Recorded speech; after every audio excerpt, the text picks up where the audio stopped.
ദേശീയപാത മലപ്പുറം കുറ്റിപ്പുറത്തും വട്ടപ്പാറയിലും അപകടങ്ങൾ തുടർക്കഥയാകുന്നു.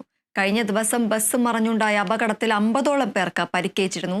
വേണ്ടത്ര സുരക്ഷാ ബോർഡുകൾ സ്ഥാപിക്കാത്തതാണ് അപകടങ്ങൾക്ക് കാരണമെന്നാണ് നാട്ടുകാരുടെ ആരോപണം. ദേശീയപാതയിൽ കുറ്റിപ്പുറത്തും വട്ടപ്പാറയിൽ വാഹനാപകടങ്ങൾ പതിവാകുകയാണ്.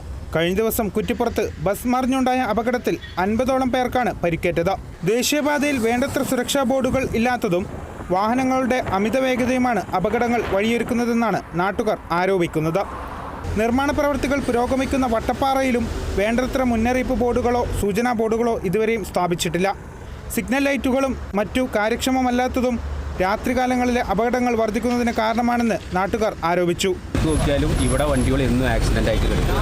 ഈ ഡിവൈഡറും കാര്യങ്ങളൊക്കെ ഒന്ന് സ്ട്രോങ് ആക്കി ഡ്രൈവർമാർക്ക് ഇതൊരു ഇടുങ്ങിയ സ്ഥലമാണ്, പോകാൻ കഴിയാത്ത സ്ഥലമാണെന്ന് മനസ്സിലാക്കാനുള്ള രൂപത്തിലുള്ള സംവിധാനങ്ങൾ ഈ കമ്പനി ഇവിടെ ചെയ്തില്ലെങ്കിൽ ഇനിയും ഇതിലും കൂടുതൽ വലിയ അപകടങ്ങൾ ഇവിടെ ഉണ്ടാകും.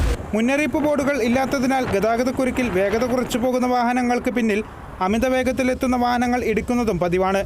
അപകടങ്ങൾക്ക് കാത്തുനിൽക്കാതെ വേണ്ട രീതിയിൽ സുരക്ഷാ ബോർഡുകൾ സ്ഥാപിക്കണമെന്നാണ് നാട്ടുകാരുടെ ആവശ്യം. Kerala vision news, Malappuram.